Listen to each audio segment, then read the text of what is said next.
कहानी की शुरुआत होती है एक शान से गैरेज में, जहां चार्ली नाम का एक टेक्निकल एक्सपर्ट बड़े ध्यान से एक पुराना हवाई जहाज ठीक कर रहा होता है। ये वही प्लेन था जो उसकी बीवी सारा ने उसे उसके बर्थडे पर तोहफे में दिया था। तभी वहां आती है सारा, उसकी पत्नी, जो जल्द ही लंदन के लिए रवाना होने वाली है, एक जरूरी बिजनेस कॉन्फ्रेंस के लिए। सारा चार्ली से प्यार से कहती है कि इस बार वह भी उसके साथ चले, थोड़ा वक्त साथ बिताएं, लेकिन चार्ली हमेशा की तरह काम का बहाना बनाकर मना कर देता है। इसके बाद चार्ली पहुंचता है CIA हेडक्वार्टर्स, जहां सुरक्षा जांच के दौरान वह उन्हीं हाईटेक स्कैनर्स से गुजरता है जिन्हें उसने खुद डिजाइन किया था। फिर वह पहुंचता है उस डिपार्टमेंट में जहां उसका असली काम होता है, डिक्रिप्शन और एनालिसिस, यानी कोड्स को तोड़ना और खुफिया डाटा का विश्लेषण करना। इसी दौरान उसे एक मैसेज मिलता है इन क्वेलाइन नाम के एक रहस्यमयी व्यक्ति से, जिससे उसकी बातचीत पिछले कई सालों से होती आई है। यह शख्स हमेशा उसे खुफिया जानकारी बेचता है, लेकिन इस बार वह कुछ अलग कहता है। इस बार जो डॉक्यूमेंट्स हैं वो खुद CIA के लिए खतरा बन सकते हैं। चार्ली चौकन्ना हो जाता है और अंदाजा लगाता है कि ये जानकारी कहां से आई है। वह पूछता है, इस्तांबुल? लेकिन इनक्विलाइन सीधा जवाब नहीं देता, बात को घुमा देता है। चार्ली तुरंत उस इंफॉर्मेशन को डिकोड करने में लग जाता है, लेकिन इस बार मामला कुछ ज्यादा ही उलझा हुआ है। कोड इतना पेचीदा है कि चार्ली जैसा जीनियस भी उसे आसानी से नहीं तोड़ पाता। लंच ब्रेक के बाद जैसे ही चार्ली वापस अपने डेस्क पर लौटता है, सारा का फोन आता है। वो बताती है कि वह लंदन पहुंच चुकी है, लेकिन हैरानी की बात यह है कि चार्ली पहले से जानता था, क्योंकि वो छुप कर सारा की लोकेशन ट्रैक कर रहा था। दोनों की बातचीत छोटी होती है, क्योंकि चार्ली का दिमाग पूरी तरह उस कोड में उलझा होता है। जब उससे वो कोड अब भी नहीं टूटता, तो वह कंप्यूटर उठाकर पहुंच जाता है CIA के एक रेस्ट्रिक्टेड एरिया में, जहां एक हाईटेक एडवांस्ड सिस्टम की मदद से वो तेजी से आगे बढ़ता है। लेकिन चार्ली को नहीं पता कि जो जानकारी वो डिकोड कर रहा है, वो उसकी जिंदगी हमेशा के लिए बदलने वाली है। कई घंटों की मेहनत, कोड ब्रेकिंग और सिस्टम के जरिए गहरे रिसर्च के बाद आखिरकार चार्ली उस रहस्यमयी फाइल को खोलने में कामयाब हो जाता है। लेकिन जैसे ही वह इन फाइल्स को पढ़ता है, उसका दिमाग सुन्न हो जाता है। ये कोई मामूली रिपोर्ट नहीं थी, बल्कि अमेरिकी सरकार की ऐसी सीक्रेट जानकारी थी जिसे दुनिया से छिपा कर रखा गया था। फाइल्स में खुलासा होता है कि कुछ समय पहले एक बड़ा धमाका हुआ था, जिसे मीडिया ने एक आत्मघाती आतंकी हमला बताया था। लेकिन सच्चाई ये थी, ये हमला असल में अमेरिकी सरकार द्वारा किया गया एक गुप्त ड्रोन अटैक था, जिसे दुनिया की नजरों से छुपा लिया गया था। इस हमले में करीब 150 लोग मारे गए थे, जिनमें फ्रेंच स्पेशल फोर्सेस और डेनिश मरीन्स के जवान भी शामिल थे।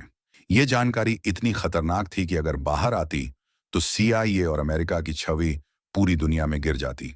सबसे बड़ा झटका तब लगता है जब चार्ली को पता चलता है कि इस पूरे मिशन का मास्टरमाइंड कोई और नहीं, बल्कि उसका खुद का बॉस चीफ मूर था, जिस पर वह सालों से भरोसा करता आया था। इस खुलासे से चार्ली पूरी तरह से हिल जाता है। उस रात वह बार बार सारा को फोन करता है, लेकिन वह फोन नहीं उठाती। निराश होकर वह एक वॉइसमेल छोड़ देता है। अगले दिन जब चार्ली ऑफिस पहुंचता है, तो उसे मोर पहले से ही वहां इंतजार करता हुआ मिलता है। मोर उसे सीधे लेकर जाता है CIA की नई डायरेक्टर ओब्रायन के पास। वहां चार्ली को एक भयानक खबर सुनाई जाती है। लंदन के एक होटल में आतंकवादी हमला हुआ है और सारा उसी हमले की शिकार बनी है। चार्ली इस बात पर यकीन नहीं करता। वह कहता है, मैं खुद सारा से बात करना चाहता हूं। तभी मोर टीवी ऑन करता है और लाइव न्यूज रिपोर्ट दिखाता है। न्यूज में बताया जाता है कि 4 आतंकवादी होटल में घुसे, बंधक बनाए और कुछ लोगों को मार डाला। फिर मोर चार्ली को CCTV फुटेज दिखाता है, जहां गोलीबारी, चीख पुकार और भगदड़ साफ सुनाई देती है। और यहीं चार्ली देखता है कि सारा उन्हीं लोगों में शामिल थी जो मारे गए। चार्ली टूट जाता है। जब वह घर लौटता है, तो घर के बाहर मीडिया का जमाव लगा होता है। पुलिस उन्हें रोकने की कोशिश कर रही होती है, लेकिन रिपोर्टर्स लगातार सवाल पूछते हैं। तभी उसका एक दोस्त आता है और चार्ली को भीड़ से निकालकर अंदर ले जाता है। अगले दिन जब चार्ली थोड़ा संभलता है, तो उसे सब कुछ संदिग्ध लगने लगता है। उसके मन में एक शक जन्म लेता है, क्या यह सिर्फ एक हमला था या इसके पीछे कोई गहरी साजिश है? अब वह सीधा जाता है मोर और सुपरवाइजर कैलिब के पास, क्योंकि अब चार्ली को यकीन होने लगा है कि सारा की मौत कोई हादसा नहीं, बल्कि किसी साजिश का हिस्सा थी। चार्ली के लिए यह बात किसी बुरे सपने से कम नहीं थी। लंदन जैसी हाई सिक्योरिटी सिटी में जहां हर सड़क, हर गली और हर होटल में सीसीटीवी कैमरे लगे होते हैं, वहां इतने खतरनाक आतंकवादी कैसे इतने आराम से हमला करके निकल सकते हैं? कैसे वो शहर में खुलेआम घूमते रहे और किसी को कुछ भी पता नहीं चला? जब चार्ली इस बात पर सवाल उठाता है, तो मूर बस टालने वाले अंदाज में कहता है, जांच चल रही है। वहीं सीनियर ऑफिसर कैलेब उसे आराम करने की सलाह देता है और कहता है, अभी घर जाओ चार्ली। अगले दिन चार्ली एयरपोर्ट पहुंचता है। वहां वो सारा की डेड बॉडी और उसका सामान रिसीव करता है। ये पल उसके लिए बेहद दर्दनाक होता है। जब वह घर लौटता है और सारा का सूटकेस खोलता है, तो उसे अंदर एक छोटा सा गिफ्ट मिलता है, जो सारा ने उसी के लिए खरीदा था। इस गिफ्ट को देखकर चार्ली पूरी तरह से टूट जाता है। उसके चेहरे पर आंसू बहते हैं और उसका दिल गुस्से और गम से भर जाता है। अब घर की खामोशी और अकेलापन उसे अंदर से तोड़ने लगता है। वो खुद को रोक नहीं पाता और फिर से सीधा सीआईए ऑफिस पहुंच जाता है। वहां वो बिना किसी की इजाजत के एक बार फिर उस रेस्ट्रिक्टेड कंप्यूटर सिस्टम पर लॉग इन करता है और खुद ही तहकीकात शुरू कर देता है। चार्ली अब एक एक सीसीटीवी फुटेज हैक करता है, होटल के बाहर की, अंदर की, एंट्रेंस और पार्किंग की, हर जरूरी एंगल से। फिर वो सारे डेटा को एक टाइमलाइन में ढालता है और खुद ही पूरी घटना को जोड़कर समझने लगता है। इस पूरे प्रोसेस के बाद चार्ली को एक चौंकाने वाला सच पता चलता है। चारों आतंकवादी सबसे पहले ईस्ट एंड इलाके से एक गाड़ी चुराते हैं। फिर वो उसी गाड़ी से होटल के सर्विस एंट्री गेट से अंदर घुसते हैं। इस दौरान उन्होंने बड़े प्रोफेशनल तरीके से अपने फिंगरप्रिंट्स और डीएनए के सारे सबूत मिटा दिए थे, ताकि किसी को कोई सुराग न मिले। होटल के अंदर वो इंडोनेशिया की एक फर्म इम्पैक्ट इन्वेस्टमेंट से मीटिंग करने पहुंचे थे। लेकिन मीटिंग के दौरान किसी बात को लेकर बहस इतनी बढ़ जाती है कि माहौल तनावपूर्ण हो जाता है। उसी समय फर्म का एक सिक्योरिटी गार्ड गुस्से में आकर विरोध करने लगता है और तभी अचानक एक आतंकवादी बंदूक निकालकर फायरिंग शुरू कर देता है। एक गार्ड मौके पर ही मारा जाता है और दूसरा बुरी तरह घायल हो जाता है। इस हमले की आवाज सुनते ही होटल की सिक्योरिटी अलर्ट हो जाती है और तुरंत पुलिस को कॉल कर दिया जाता है। अब जब आतंकियों को एहसास होता है कि वो फंस चुके हैं, तो वो दौड़कर कॉन्फ्रेंस रूम में घुस जाते हैं और वहां मौजूद सभी लोगों को बंधक बना लेते हैं। और यहीं से शुरू होता है असली आतंक। जब चार्ली को यह पता चलता है कि सारा को इसलिए मार दिया गया क्योंकि उसने होटल में मासूम लोगों को बचाने की कोशिश की थी, तो उसका दिल और दिमाग दोनों टूट जाते हैं। अब यह सिर्फ गम नहीं, बल्कि उसके अंदर उबाल रहा गुस्सा बन चुका था। उसने बिना समय गंवाए अपनी टेक्नोलॉजी स्किल्स का इस्तेमाल करके उन चारों आतंकवादियों की असली पहचान निकाल ली। पहला था मिश्का, रूस का एक खतरनाक ऑपरेटिव। दूसरा लॉरेंस, जो साउथ अफ्रीका की स्पेशल फोर्सेस का एक्स सोल्जर रह चुका था। तीसरा हॉर्स्ट, जो पैसे के लिए किसी की भी जान ले सकता था। और आखिरी ग्रेचन, जो कभी खुद एक खुफिया एजेंसी की अफसर रही थी। लेकिन जब चार्ली ये सारी जानकारी मूर और कैलिब को बताता है, तो उनके चेहरे देखकर उसे समझ आ जाता है कि वो ये सब पहले से जानते थे। यानी सारा की मौत पर भी शायद उनकी चुप्पी जानबूझकर थी। मूर उसे टालता है और थेरेपिस्ट से मिलने भेज देता है। लेकिन अब चार्ली किसी इलाज या सहानुभूति के मूड में नहीं था। अब वो सच जानना चाहता था। अगले दिन वो प्लान बनाता है।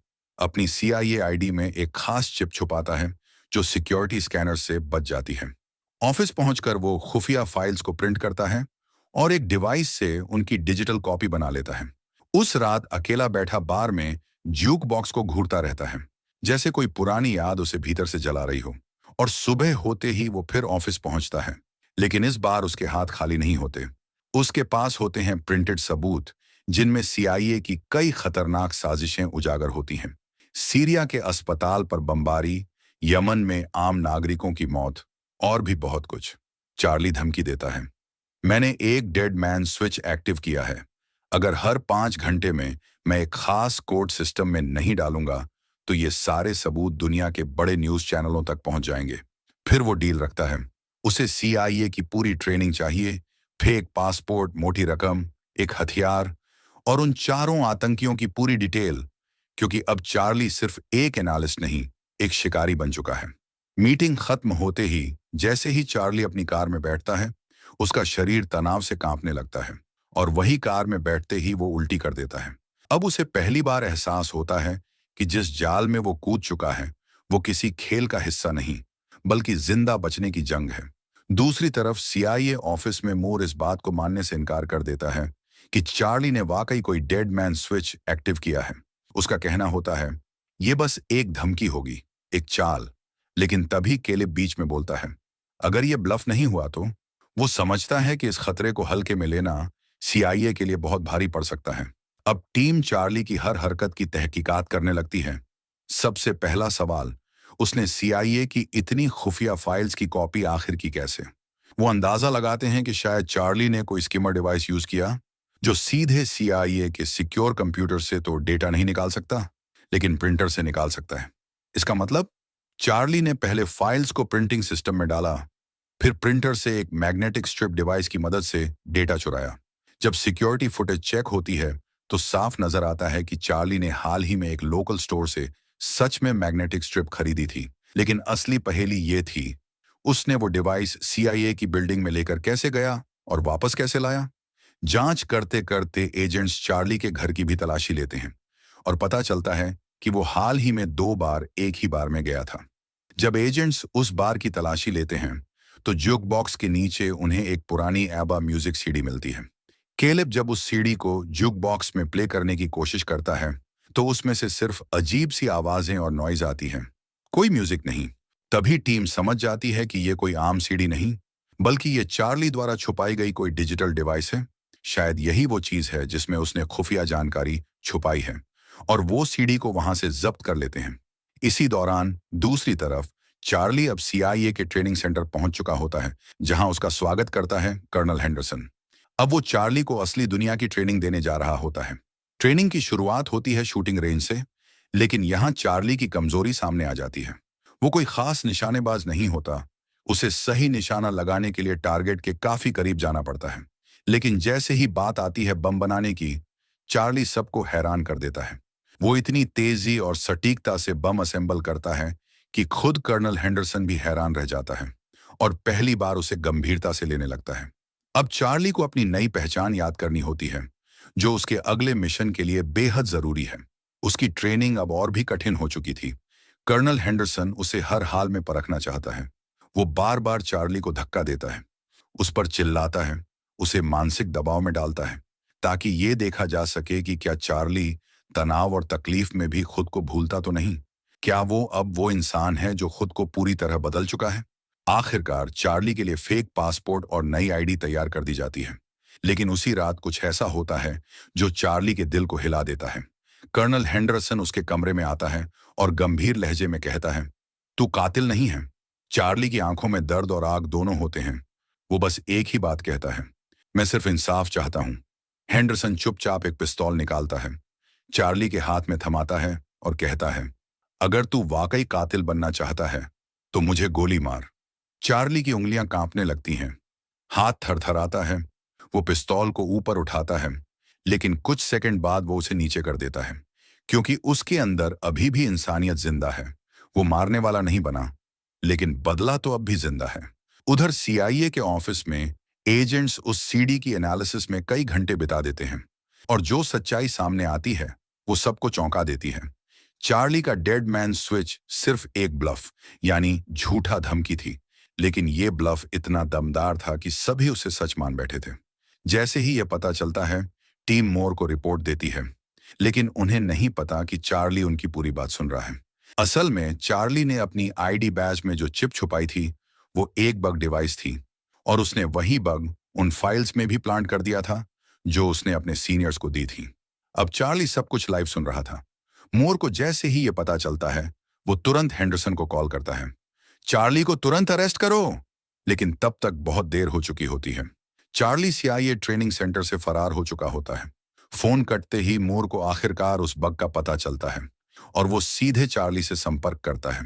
मोर कहता है, तुम जो कर रहे हो ये देशद्रोह है।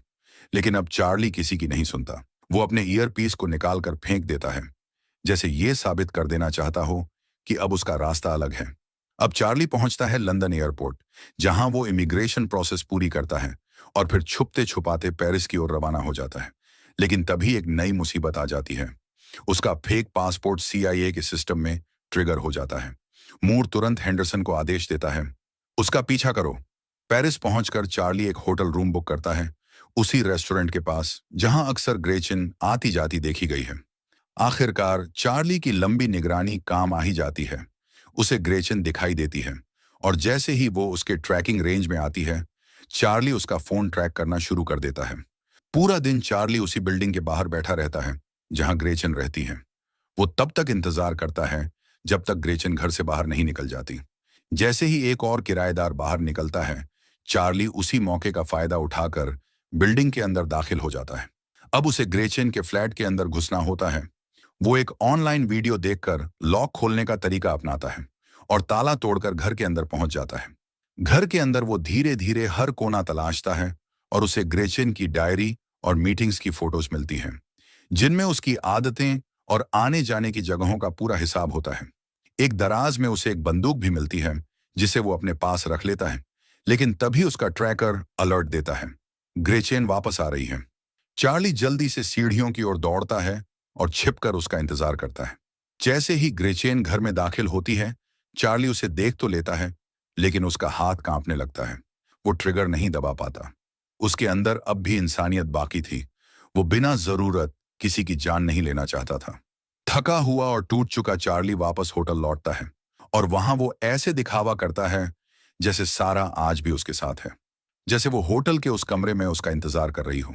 थोड़ी देर खुद को शांत करने के बाद वो ग्रेचन के घर से ली गई तस्वीरों को ध्यान से देखता है और उसे एक बड़ा सुराग मिलता है। उसे पता चलता है कि ग्रेचन अक्सर हॉस्पिटल जाती है। फिर चार्ली उसके हेल्थ रिकॉर्ड हैक करता है और जानता है कि ग्रेचन को फूलों के पराग यानी पॉलन से गंभीर एलर्जी है। अगले दिन सुबह चार्ली बहुत सारे फूल खरीदता है और एक कैफे में बैठकर ग्रेचन का इंतजार करता है। जैसे ही वो वहां से निकलती है, चार्ली उसका पीछा करता है और उसे यकीन होता है कि वो वाकई हॉस्पिटल जा रही है। हॉस्पिटल में ग्रेचन कुछ मेडिकल टेस्ट करवा रही होती है। तभी डॉक्टर को सिस्टम में गड़बड़ी लगती है और वो मदद लाने के लिए कमरे से बाहर चला जाता है। चार्ली उसी मौके का फायदा उठाता है, डॉक्टर की ड्रेस पहनकर कमरे में दाखिल होता है और ग्रेचन को टेस्ट मशीन के अंदर लॉक कर देता है। ग्रेचन डर जाती है, चिल्लाती है, लेकिन चार्ली शांत रहता है और उस मशीन में धीरे धीरे वो पोलन छोड़ने लगता है, जिससे उसकी एलर्जी शुरू हो जाती है। हॉस्पिटल के उस कमरे में जहां चार्ली ने ग्रेचन को मेडिकल मशीन के अंदर बंद कर दिया था, अब अंदर से अजीब और घबराई हुई आवाजें आने लगती हैं। बाहर खड़े डॉक्टर और नर्स चिंता में आ जाते हैं, लेकिन दरवाजा लॉक होने की वजह से अंदर नहीं जा पाते। मशीन के अंदर ग्रेचन की हालत लगातार खराब होती जा रही थी। उसकी सांसें उखड़ रही थीं, चेहरा पीला पड़ चुका था और उसकी एलर्जी जानलेवा बन चुकी थी। चार्ली शांत अंदाज में उसे कहता है, अगर तुम मुझे बता दो कि हॉर्स्ट कहाँ है, जिसने मेरी सारा को मारा, तो मैं तुम्हारी मदद करूंगा। लेकिन ग्रेचन कुछ बोल ही नहीं पाती। उसका शरीर पूरी तरह जवाब दे रहा होता है। ये देखकर चार्ली आखिरकार मशीन का दरवाजा खोल देता है, लेकिन जैसे ही वो उसकी मदद करने के लिए आगे बढ़ता है, ग्रेचन अचानक उस पर हमला कर देती है और जोर से उसे टेबल पर पटक देती है। फिर दोनों के बीच जबरदस्त हाथापाई शुरू हो जाती है। कभी मेज, कभी दीवार, कभी फर्श, हर तरफ मारपीट और अफरा तफरी मच जाती है।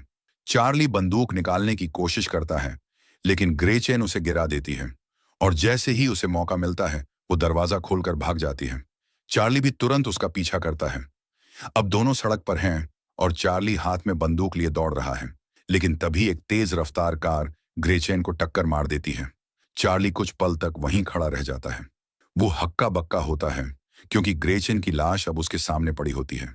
कांपते हाथों से वो धीरे धीरे उसके पास जाता है, उसका मोबाइल फोन उठाता है और बिना किसी को देखे वहां से चुपचाप निकल जाता है। बाहर आकर वो अपने डॉक्टर वाले कपड़े कचरे में फेंक देता है और होटल वापस लौट जाता है। वहां वो खुद को साफ करता है, शरीर से खून हटाता है और जल्दी जल्दी अपना सामान पैक करता है। उसी रात वह बस स्टेशन पहुंचता है और मार्से के लिए एक टिकट लेता है। इधर ग्रेचन की मौत की खबर सीआईए तक पहुंच जाती है। डायरेक्टर ओब्रायन इस पर मूर से सवाल करती है, लेकिन मूर बस इतना कहता है, शायद हमारे ही किसी आदमी ने उसे मार दिया है। दूसरी तरफ चार्ली अब भी खुद को इस हादसे के लिए कसूरवार मान रहा होता है। वो एक बार में जाता है और बहुत ज्यादा शराब पीता है, जैसे खुद को सजा दे रहा हो। तभी वो डांस फ्लोर पर एक औरत को देखता है और एक पल के लिए उसे लगता है जैसे वो सारा ही है, लेकिन जब वो पास जाता है तो समझ आता है कि वो सिर्फ सारा जैसी दिखने वाली कोई और औरत थी। तभी उसकी नजर बार में दाखिल होते हेंडरसन पर पड़ती है। जो सीधा उसकी तरफ बढ़ रहा होता है। चार्ली घबरा जाता है, लोगों को धक्का देता है और वहां से भाग जाता है। वह गलियों में दौड़ता है और किसी दूसरे बार में छिपने की कोशिश करता है, लेकिन हेंडरसन उसका पीछा करते हुए उस बार में भी पहुंच जाता है। अब चार्ली पूरी तरह डर गया होता है। वो तेजी से बाथरूम में भागता है और अंदर जाकर दरवाजा बंद कर लेता है, लेकिन वहां कोई खिड़की या रास्ता नहीं होता जिससे वो भाग सके। अब उसके पास सिर्फ एक ही रास्ता बचता है, बाहर निकलना। चार्ली बाथरूम का दरवाजा खोलकर बाहर आता है और बार में हेंडरसन से आमने सामने होता है। हेंडरसन उसे बताता है कि वो यहाँ ग्रेचन के मोबाइल को ट्रैक करते हुए पहुंचा है। दोनों के बीच थोड़ी बातचीत होती है, लेकिन तभी चार्ली अपना फोन दिखाता है जिस पर एक टाइमर चल रहा होता है। हेंडरसन कुछ समझ पाता उससे पहले ही चार्ली दौड़ता है और बार से बाहर निकल जाता है, और अगले ही पल बाथरूम में जोरदार धमाका होता है। बार में चीख पुकार मच जाती है, लोग इधर उधर भागने लगते हैं। हेंडरसन भी इस हंगामे में चार्ली की नजर से गायब हो जाता है और उसका फोन ट्रैकर भी बंद हो चुका होता है। अगली सुबह चार्ली अपने पुराने हैकर दोस्त इनक्यूलिन से संपर्क करता है, जो सालों से उसकी मदद करता आ रहा है। इसके बाद वो एक कार्गो प्लेन से तुर्की के इस्तांबुल शहर पहुंचता है। वहां पहुंचकर चार्ली एक रेस्टोरेंट में बैठता है और इनक्यूलिन को मैसेज करता है। तभी वो देखता है कि पास बैठा एक आदमी फोन उठा रहा है। उसे लगता है यही इनक्यूलिन है, लेकिन तभी एक रहस्यमयी औरत आकर कहती है, अपने फोन की स्क्रीन देखो। चार्ली फोन देखता है और उसी पल वो औरत फिर से सामने आती है और कहती है, मैं ही इनक्यूलिन हूं। वो चार्ली को बताती है कि उसे सारा की मौत के बारे में पहले से सब कुछ पता है। वह चार्ली को कहती है कि अपनी टोपी और बैग को एक शॉपिंग बैग में छिपा ले और कुछ देर तक बाजार में ऐसे घूमे जैसे वो बस सामान खरीदने आया हो। इसके बाद वो चार्ली को एक गैरेज में बुलाती है। कुछ देर बाद चार्ली वहां पहुंचता है और इनक्यूलिन उसे अपनी कार में बैठाकर अपने घर ले जाती है। रास्ते में वो अपनी कहानी सुनाती है कि उसका पति एक डबल एजेंट था जो CIA और रूस दोनों के लिए काम करता था। असली इनक्यूलिन वही था। उसकी रहस्यमयी मौत के बाद उसने खुद हैकिंग सीख ली। सरकारी रिपोर्ट कहती है कि उसका पति खिड़की से गिरकर मरा, लेकिन उसे शक है कि उसे मारा गया था। जब दोनों उसके घर पहुंचते हैं तो इनक्यूलिन कहती है, मैं यहां पिछले 3 सालों से छिपकर रह रही हूं, अब और नहीं भाग सकती। और वो चार्ली को बताती है, अगर कभी रूस के लोग उसे पकड़ने आए तो वो खुद को मारने के लिए तैयार है। अब दोनों केस पर बातचीत शुरू करते हैं। सच्चाई सामने आने के और भी करीब है। चार्ली और इनक्यूलिन सीधे उन 3 लोगों की तलाश में जुट गए हैं जो सारा की मौत से जुड़े थे। सबसे पहले निशाने पर है हॉर्स्ट। वो मूर के लिए भाड़े के लड़ाकों की भर्ती करता है और इस नेटवर्क का सबसे खतरनाक आदमी है। दूसरा नाम है लॉरेंस, जो एक बड़ा हथियारों का सौदागर यानी आर्म्स डीलर है। तभी इनक्यूलिन खुद आगे बढ़कर कहती है, मैं खुद को एक हथियारों की सप्लायर बताकर लॉरेंस से संपर्क करूंगी। तीसरा नाम है मिश्का, जो दुनिया भर में घूमता रहता है और सोशल मीडिया पर अपनी ट्रैवल की तस्वीरें शेयर करता है। चार्ली और इनक्यूलिन उसकी सारी पोस्ट्स को ध्यान से स्कैन करते हैं।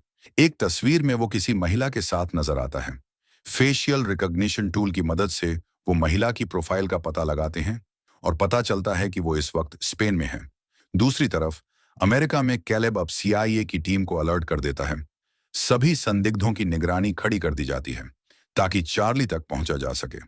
वहीं डायरेक्टर ओब्रायन मूर से मिलती है और उसे सख्त आदेश देती है, अब कोई भी सीक्रेट ऑपरेशन मेरी इजाजत के बिना नहीं होगा। मूर ऊपर से शांत नजर आता है और कहता है, आपसे पहले वाले डायरेक्टर ने भी यही कहा था और तब भी मैंने यही जवाब दिया था कि मेरी पूरी मदद मिलेगी। लेकिन सच्चाई ये है कि मूर अब भी चुपचाप अपने मन की कर रहा होता है। उसी दिन जब ओब्रायन अपनी गाड़ी में बैठती है, उसका असिस्टेंट उसे स्पेन से भेजी गई एक तस्वीर दिखाता है जिसमें हेंडरसन मैड्रिड में मौजूद है। यानी मूर ने गुपचुप उसे स्पेन भेज दिया था। अब ओब्रायन भी एक चाल चलती है। वो अपने सबसे भरोसेमंद एजेंट को हेंडरसन की निगरानी के लिए भेज देती है। उधर चार्ली और इनक्यूलिन मिश्का को ट्रैक करने में कामयाब हो जाते हैं। वो एक होटल की सिक्योरिटी फुटेज हैक करके पता लगाते हैं कि मिश्का मैड्रिड के एक लक्जरी होटल में रुका हुआ है। चार्ली तुरंत वहां पहुंचता है और उसी होटल में चेक इन कर लेता है। वहां उसे पता चलता है कि मिश्का को तैराकी का बहुत शौक है, खासकर उस होटल के इन्फिनिटी पूल में जो 2 ऊंची इमारतों के बीच छत पर बना हुआ है। अब चार्ली अपनी प्लानिंग शुरू करता है। इसी बीच हेंडरसन भी मैड्रिड पहुंच चुका होता है और होटल की लॉबी से चार्ली पर नजर रख रहा होता है। लेकिन चार्ली को इसका अंदाजा नहीं होता। अगले दिन चार्ली एक खास डिवाइस बनाना शुरू करता है जिससे वो मिश्का को ट्रैक और कंट्रोल कर सके। फिर वो डिवाइस को होटल में ही छिपा देता है। शाम को मिश्का एक बार में दिखाई देता है और चार्ली उसका पीछा करते हुए वहां पहुंच जाता है। लेकिन तभी बार में उसे एक जाना पहचाना चेहरा नजर आता है। जैसे ही चार्ली को एहसास होता है कि कोई उसका पीछा कर रहा है, वो तुरंत अपने ईयरपीस में इंक्यूलिन को सब कुछ बताता है। इंक्यूलिन फौरन उस संदिग्ध आदमी का चेहरा स्कैन करती है और फेस रिकॉग्निशन से कंफर्म करती है। वो सीआईए का एजेंट है। उसी कैमरे में उसे हेंडरसन भी नजर आता है। अब मामला और भी गंभीर हो जाता है। इंक्यूलिन चार्ली को सीधा कहती है, मिशन कैंसिल कर दो, अभी वहां से निकल जाओ। लेकिन चार्ली अब रुकने के मूड में नहीं होता। वो कहता है, मैं पीछे नहीं हटूंगा। थोड़ी देर बाद मिश्का होटल की छत पर बने उस खास रूफटॉप पूल में तैरने आता है। चार्ली वहीं पहुंचता है और उसे रोककर पूछता है, हॉर्स्ट कहाँ है? लेकिन मिश्का मजाक उड़ाता है। तब चार्ली उसे धमकाता है, अगर नहीं बताया तो ये पूरा पूल तबाह हो जाएगा। मिश्का हंस देता है और दूर तैरने लगता है। लेकिन तभी चार्ली एक बटन दबाता है और पूल की कांच की दीवारों में दरारें आनी शुरू हो जाती हैं। अब मिश्का को खतरा महसूस होता है। वो जल्दी जल्दी किनारे की तरफ तैरने लगता है, लेकिन तब तक देर हो चुकी होती है। कांच टूटता है और पूरा पूल फट जाता है। सारा पानी नीचे सड़क पर गिरने लगता है और मिश्का ऊंचाई से नीचे गिरकर मर जाता है। उधर इंक्यूलिन तुरंत अलर्ट करती है, चार्ली, हेंडरसन और दूसरा एजेंट तुम्हारी तरफ आ रहे हैं, जल्दी भागो। अब शुरू होती है एक तेज और खतरनाक चेज सीन। हेंडरसन लगभग चार्ली को पकड़ ही लेता है, लेकिन तभी दूसरा सीआईए एजेंट अचानक हेंडरसन पर हमला कर देता है। दोनों लड़ते लड़ते होटल के लॉन्ड्री रूम में पहुंच जाते हैं। वहां भयानक फाइट होती है। दोनों एक दूसरे को मशीनों, ड्रम्स, दीवारों पर पटकते हैं। हेंडरसन उस एजेंट का सिर वॉशिंग मशीन में दबा देता है। वो एजेंट किसी तरह गन निकालता है और हेंडरसन को गोली मार देता है। लेकिन हेंडरसन फिर उससे गन छीनकर उसे गोली से ढेर कर देता है। चार्ली ये सब दरवाजे से देख रहा होता है। उलझन में पड़ जाता है कि क्या किसी की मदद करनी चाहिए। लेकिन तभी इंक्यूलिन की आवाज आती है, याद रखो चार्ली, तुम्हारा असली मकसद बदला है, भागो। अगले दिन डायरेक्टर ओब्रायन मूर को ऑफिस बुलाती है और सख्त लहजे में पूछती है, चार्ली कहाँ है? मूर बहुत शांत तरीके से जवाब देता है, वो बिरीवमेंट लीव पर है, सारा की मौत के बाद थोड़ा वक्त ले रहा है। ओब्रायन उसे जाने देती है। लेकिन जैसे ही मूर बाहर निकलता है, वो अपने कंप्यूटर में एक यूएसबी लगाती है और होटल का सिक्योरिटी फुटेज ऑन करती है। उधर कैलेब और उसकी टीम भी वही फुटेज देख रहे होते हैं और उन्हें एक बड़ा खुलासा होता है। चार्ली अकेला नहीं था, कोई था जो उसकी मदद कर रहा था। सीआईए की टीम अब धीरे धीरे सच्चाई के करीब पहुंच रही थी। जब उन्होंने चार्ली की छुपाई हुई चैट्स को चेक किया तो उन्हें इंक्यूलिन के साथ की गई बातचीत मिल गई। जांच आगे बढ़ी तो उन्हें एक मरे हुए एजेंट की फाइल मिली जिसका नाम भी इंक्यूलिन था। अब उन्हें शक होता है कि शायद उसी एजेंट की पत्नी ने उसकी पहचान लेकर खुद को नया इंक्यूलिन बना लिया है। उधर रात में चार्ली और इंक्यूलिन अब एक दूसरे के करीब आ चुके थे। दोनों बस एक दूसरे की मौजूदगी के लिए साथ सोने का फैसला करते हैं। लेकिन तभी इंक्यूलिन के पालतू पक्षी जोर जोर से चिल्लाने लगते हैं। वो सिक्योरिटी कैमरा ऑन करते हैं तो देखते हैं कि बाहर सीआईए के एजेंट्स ने घर घेर लिया है। तुरंत दोनों एक छुपे हुए रास्ते से घर से बाहर निकलते हैं। जैसे ही वो बाहर आते हैं, चार्ली ऊपर एक ड्रोन को उड़ता देखता है जो उनकी हर हरकत पर नजर रख रहा होता है। उसी वक्त एजेंट्स घर में घुसते हैं, लेकिन तब तक बहुत देर हो चुकी होती है। कंप्यूटर का सारा डाटा खुद ब खुद मिट रहा होता है। इसके बाद चार्ली और इंक्यूलिन बीच की तरफ भागते हैं, लेकिन अब ड्रोन उन्हें देख चुका होता है। कुछ ही मिनटों में एजेंट्स गोलियां चलाते हुए हमला कर देते हैं। कुछ एजेंट्स तो समंदर में बोट से भी उनका पीछा करने लगते हैं। इस खतरनाक पीछा करने की भाग दौड़ में कार बुरी तरह टूट जाती है और इंक्यूलिन को गोली लग जाती है। चार्ली के पास अब कोई चारा नहीं होता। वो इंक्यूलिन को दूसरी सीट पर खींचकर खुद ड्राइविंग सीट पर बैठता है और जब तक पीछा कर रहे एजेंट्स पीछे नहीं छूट जाते, तब तक कार चलाता रहता है। फिर एक पुराने गैरेज में जाकर कार रोकता है और इंक्यूलिन को आखिरी बार अलविदा कहता है। अब उसके अंदर सिर्फ बदले की आग रह जाती है। अगले दिन चार्ली लॉरेंस से मिलने की तैयारी करता है, जो एक बड़ा हथियार बेचने वाला था और इस पूरे खेल का हिस्सा था। चार्ली खुद को हथियार विक्रेता बनाकर उससे मिलने की प्लानिंग करता है। वो कुछ इलेक्ट्रॉनिक डिवाइस खरीदता है और फिर निकल पड़ता है रोमानिया की ओर। वहां एक सुनसान इमारत में जाकर वो अपना चेहरा रिकॉर्ड करता है और बर्लिन की सिक्योरिटी फीड हैक कर लेता है। चार्ली अब अपने मिशन के आखिरी पड़ाव पर पहुंच चुका था। सीआईए को पूरा यकीन हो जाता है कि वो बर्लिन में है और उनकी टीम तुरंत वहां भेज दी जाती है। दूसरी तरफ जैसे ही लॉरेंस उस तय जगह पर पहुंचता है, उसे एक बजता हुआ फोन दिखाई देता है जो एक कुर्सी पर रखा होता है। फोन उठाते ही चार्ली की आवाज आती है, बॉक्स के अंदर देखो। लॉरेंस जब बॉक्स खोलता है तो उसमें कई बम रखे होते हैं और साथ ही सारा की एक तस्वीर भी होती है। तभी चार्ली वहां आ जाता है और पूछता है, हॉर्स्ट कहाँ है? चार्ली कहता है कि अगर लॉरेंस सच्चाई बता देगा तो वो बम डीएक्टिवेट कर देगा। लॉरेंस बताता है कि हॉर्स रूस के पानी में ऑपरेट करता है और बाल्टिक सीपोर्ट पर उसका सामान डिलीवर होता है। चार्ली पूछता है कि वो उससे संपर्क कैसे करते हैं, तो लॉरेंस बताता है कि सिर्फ सीक्रेट कोड के जरिए और सारे कोड उसके फोन में हैं। वो फोन फेंक देता है। चार्ली फोन उठाता है और वहां से चुपचाप निकल जाता है। थोड़ी देर बाद बम फट जाते हैं और लॉरेंस की मौत हो जाती है। सीआईए को जब इसकी खबर मिलती है तो उन्हें समझ आता है कि बर्लिन की जो वीडियो उन्होंने देखी थी वो फर्जी थी। असली लोकेशन तो रोमानिया थी। अब कहानी अपने आखिरी मोड़ पर पहुंच रही थी। रूस के एक होटल में बैठकर चार्ली सारा को याद करता है और उसका दिया हुआ प्याज की परतों वाला पजल खोलता है। जब वो उसे हल करता है तो उसमें से सारा का एक प्यार भरा मैसेज निकलता है जिससे चार्ली की आंखें भर आती हैं। अगली सुबह चार्ली सीपोर्ट पहुंचता है और वहां एक संदिग्ध गाड़ी को देखता है। वो हॉर्स्ट के आदमियों को एक कोड भेजता है जिससे एक आदमी फोन चेक करता है। चार्ली उसका पीछा करता है और उसकी बोट की तस्वीरें खींचता है। फिर वो होटल लौटकर उस बोट के नंबर से उसकी लोकेशन ट्रैक करता है और समुद्री रास्तों का अध्ययन करता है ताकि हॉर्स्ट की जगह का पता चल सके। सुबह सुबह जब वो बोट के करीब पहुंचता है तो कोई पीछे से उसके सिर पर वार करता है और चार्ली बेहोश हो जाता है। जब उसे होश आता है तो वो हॉर्स्ट की याच पर होता है। हॉर्स्ट उसे एक गन देता है और कहता है, अब हिम्मत दिखाओ, सामने से मारो। लेकिन चार्ली गन नीचे रख देता है। तभी याच की दिशा अचानक बदल जाती है और पूरे क्रू में अफरा तफरी मच जाती है। चार्ली मुस्कुराकर कहता है, अब ये याच मेरे कंट्रोल में है। दरअसल ये याच सीआईए की एक सिक्योर याच थी और चार्ली ने ही इसके सिस्टम बनाए थे। उसने याच को हैक करके उसे फिनलैंड की तरफ मोड़ दिया था। थोड़ी देर में फिनलैंड की नेवी और इंटरपोल याच को घेर लेते हैं और हॉर्स्ट समेत सभी अपराधियों को गिरफ्तार कर लेते हैं। कुछ समय बाद डायरेक्टर ओब्रायन प्रेस कॉन्फ्रेंस करती हैं और बताती हैं कि सीआईए के सारे भ्रष्ट एजेंट पकड़े जा चुके हैं। चार्ली अब हीरो बन चुका होता है। हेंडरसन उससे मिलकर कहता है, मुझे तुम पर गर्व है। फिल्म के आखिरी सीन में चार्ली सारा की कब्र पर जाता है और चुपचाप उसे आखिरी अलविदा कहता है।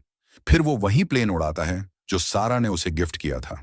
अब वो प्लेन सिर्फ एक नाम के साथ उड़ रहा होता है, चार्ली द मैच्योर, जिसने सीक्रेट वर्ल्ड में सच को जिंदा रखा।